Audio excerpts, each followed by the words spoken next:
Tonton video ini sampai selesai agar Anda tidak gagal paham.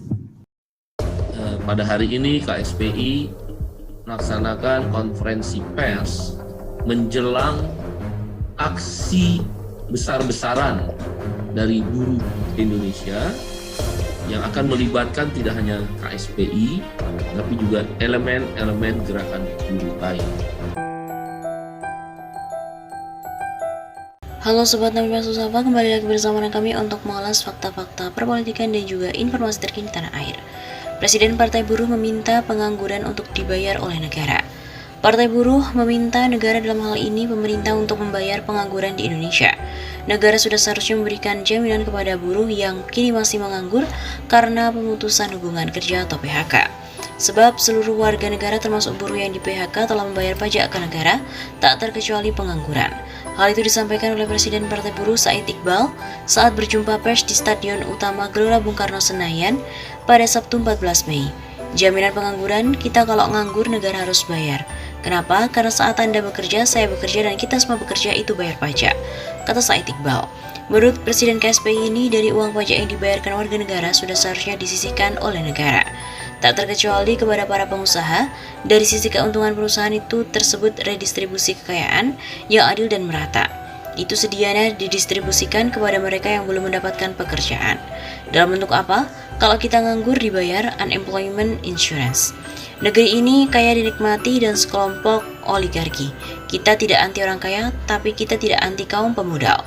Kita tidak anti orang yang punya perusahaan. Tidak, kita minta adalah redistribusi kekayaannya yang adil dan merata.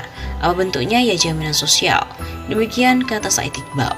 Pada momen May Day tahun ini, Partai Buruh dan Gerakan Buruh Indonesia menggelar perayaan di Stadion Utama Gelora Bung Karno pada Sabtu 14 Mei. Sebelumnya, buruh menggelar aksi demonstrasi di depan gedung DPR RI di Jalan Gatot Subroto, Jakarta.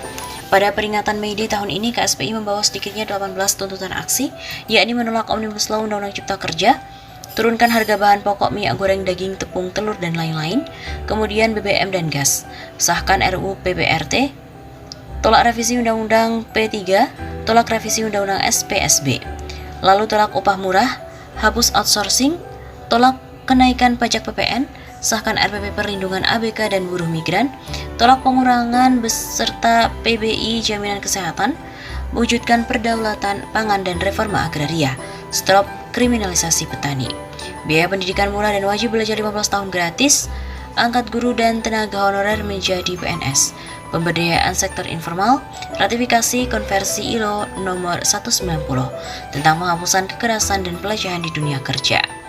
Kemudian, tuntut status driver ojol sebagai pekerja, bukan mitra kerja. Laksanakan pemilu tepat waktu 14 Februari 2024 secara jurdil dan tanpa politik uang. Redistribusi kekayaan yang adil dengan menambah program jaminan sosial, dan tidak boleh ada orang kelaparan di negeri yang kaya. Seperti diketahui bahwa puluhan ribu buruh mulai memadati Stadion Utama Gelora Bung Karno. Setelah melakukan aksi unjuk rasa di depan gedung DPR RI, Jalan Gatot Subroto, Jakarta, puluhan ribu massa buruh yang tergabung dalam Partai Buruh dan Gerakan Buruh Indonesia bergerak ke Gelora Bung Karno Senayan, Jakarta. Pantauan dari lokasi, puluhan ribu buruh yang didominasi berpakaian serba oranye itu mulai memadati Stadion Bung Karno. Sebelumnya, Presiden Partai Buruh sekaligus KSPI Said Iqbal mengatakan peringatan May Day tahun ini akan diselenggarakan dua acara besar, yakni demonstrasi di gedung DPR RI, kemudian dilanjutkan acara di Gelora Bung Karno. Setelah aksi di DPR, kita lanjutkan kegiatan kedua pada jam 1 siang sampai dengan pukul 17.30 waktu Indonesia Barat, berupa perayaan May Day Fiesta yang melibatkan 50.000 buruh di GBK. Pada peringatan May Day tahun ini, KSPI membawa sedikitnya 18 tuntutan aksi, yaitu diantaranya adalah Omnibus Law, Undang-Undang Cipta Kerja untuk ditolak, turunkan harga bahan pokok, kemudian turunkan BBM dan gas, sahkan RUU PPRT, tolak revisi Undang-Undang P3, dan tolak revisi Undang-Undang SPSB. Selain itu, Kapolri Jenderal Listio Sigit Prabowo juga menyempatkan hadir dan menyapa puluhan ribu buruh yang tergabung dalam Partai Buruh dan Gerakan Buruh Indonesia yang tengah merayakan May Day Festival di Stadion Utama GBK Senayan, Jakarta.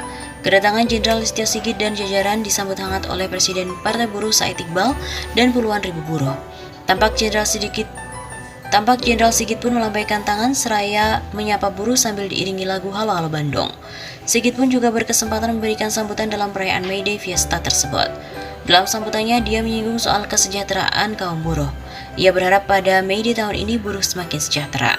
Semoga buruh semakin sejahtera, hidup buruh, kata Listio, lalu disambut teriakan massa buruh. Seusai memberikan sambutan, Listio juga berpamitan dan meninggalkan arena acara. Pantauan dari redaksi kantor berita politik RMOL di lokasi sekitar pukul 14.45 waktu Indonesia Barat, hujan deras mengguyur stadion utama GBK dan sekitarnya.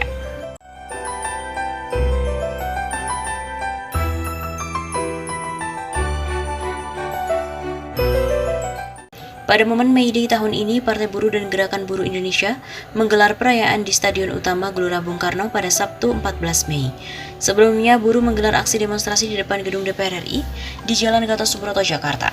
Pada peringatan Mei Day tahun ini, KSPI membawa sedikitnya 18 tuntutan aksi, yakni menolak Omnibus Law Undang-Undang Cipta Kerja, turunkan harga bahan pokok minyak goreng, daging, tepung, telur, dan lain-lain, kemudian BBM dan gas, sahkan RUU PPRT, tolak revisi Undang-Undang P3, tolak revisi Undang-Undang SPSB, lalu tolak upah murah, hapus outsourcing, tolak kenaikan pajak PPN, sahkan RPP perlindungan ABK dan buruh migran, tolak pengurangan beserta PBI jaminan kesehatan, wujudkan perdaulatan pangan dan reforma agraria, stop kriminalisasi petani, biaya pendidikan murah dan wajib belajar 15 tahun gratis, angkat guru dan tenaga honorer menjadi PNS, pemberdayaan sektor informal, ratifikasi konversi ILO nomor 190 tentang penghapusan kekerasan dan pelecehan di dunia kerja. Kemudian, tuntut status driver ojol sebagai pekerja, bukan mitra kerja. Laksanakan pemilu tepat waktu 14 Februari 2024 secara jurdil dan tanpa politik uang. Redistribusi kekayaan yang adil dengan menambah program jaminan sosial, dan tidak boleh ada orang kelaparan di negeri yang kaya.